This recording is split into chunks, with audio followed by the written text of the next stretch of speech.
How to trim a video in Instagram Edits app. I'm gonna guide you through the process on how to do it. Let's get started.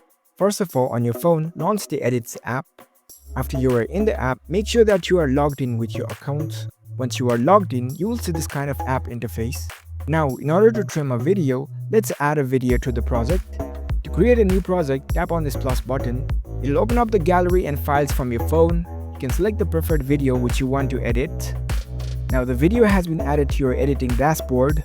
This is where you can trim the video from. As you can see in the timeline, the video has been added. You can tap on the video file. Now drag to the part from where you want to trim the video from. After that, you can tap on this split option over here. This is the starting point of your trimming. Now drag to the another part until where you want to trim the video. Again, select the split option. Now the video has been trimmed to the 3 parts. You can select the part that you want to delete, select the second part, and the delete option will appear over here in the right hand side. Tap on delete, and there you go. That part has been removed successfully. So that's how we can easily trim video in Instagram Edits app. If you found this video helpful, don't forget to give this video a thumbs up and subscribe to our channel for more tech tips. Thank you for watching.